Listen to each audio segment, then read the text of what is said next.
welcome to the Paper Snob. This is Tara. Today I am working on Scraplift Crafternoon. This is a weekly hop I host here on my YouTube channel with my Scraplift Crafternoon tribe. There are 10 of us now, and those of us who are participating this week will have a video linked up in the playlist in my description box. This week we are scraplifting Lillian Scrapper, and this is her gorgeous layout. Love her layout and trying to mimic it as closely as possible. I've got my cut files. She used cut files on hers, and that brings me to the second hop I'm participating in today, which is the Cutfile Craze. It happens on the 15th of each month, and one of my Scraplift Crafternoon tribe members actually hosts the hop. So everybody say hello to Shala and make sure that you check out her channel. She is an amazing scrapper and love to see her work. And so she is challenging us each month to use our cut files. Now, I know a lot of people have them already cut out, and I have a few that are cut out, but I'm actually kind of challenging myself to use some of the ones that I've been compiling in my Silhouette Studio software for years. There's a lot of cut files in there. We're talking in the thousands, and I use some of them all the time, like shapes and things, but I don't get in and cut a whole lot of them. Now, this cut file was one that I purchased on the Silhouette design store, and I flipped it so that the cat is on this side, mostly because the original layout has this heart over here that she has. She has an open, kind of sketchy heart, and I've just got a heart. And she's also got some mixed media back there. It looks like some stamping, a couple of other cut files. It looks like she's got like a grid cut file up here behind her photo. I'm going to use stenciling instead. So I've got this Dusty Attic stencil here that I use once in a while. This is just the center to this. And here's my photo. You probably kind of guessed that I was going to be doing a cat photo. I mean, come on guys, what you think? So that's my photo. I'm going to trim it down so that it doesn't cover up that cut file quite so much. She had a piece of wood grain behind her cut file, and I have wood grain here, and I am going to have to make a space between it to get it to go across my page in its entirety, but that's okay. And then I'll use some of it to actually back this cut file. I'll use this side to do that. And hers isn't backed on her layout, but I am going to back mine, and then I'm going to play with some ink packaging as well. So I'm going to pause, I'm going to get started, and I'll be right back. So the very first thing I'm going to do is I'm going to put some color on this background. This is a Vicki Boutin Foundations paper from American Crafts. I still have, I think, at least 3 full packs, and then this one only has 1 more sheet after this one, so it'll be a while before I run out, and I'm really hoping to find an alternative between now and then. I did purchase the scrapbook.com version, so hopefully that'll be the alternative. I don't think I've tried it just yet. And they also have it in black for scrapbook.com, and I think I bought both packs. Anyway, I am using the packaging technique to add some watercolor. You saw me mix the lighter green with the medium green in that palette. That is a Vicki Boutin palette. Watercolor palette. I think she calls it Cosmo Inks or something like that.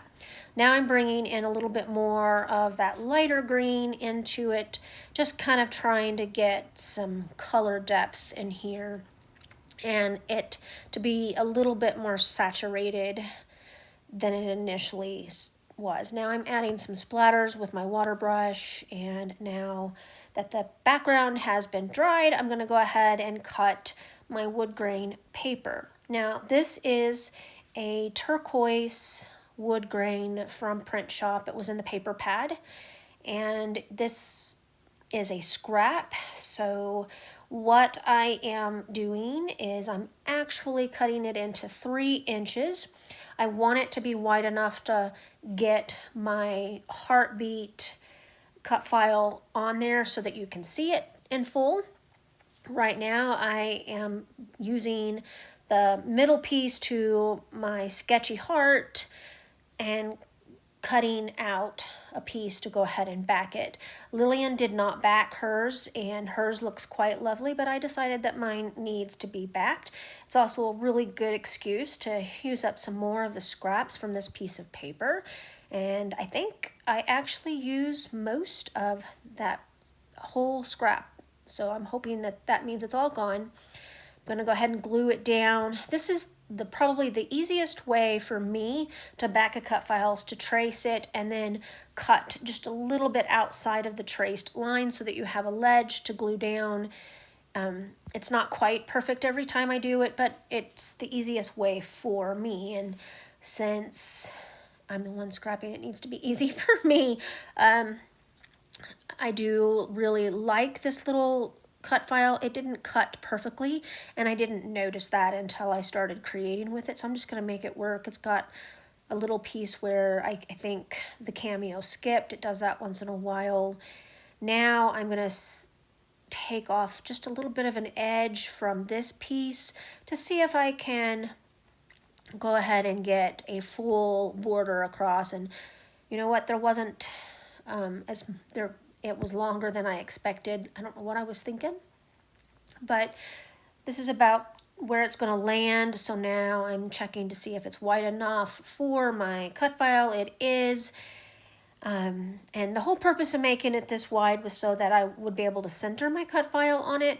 But guess what I do? Instead, I push it up towards the top, which means that the cat's going to be partially covered.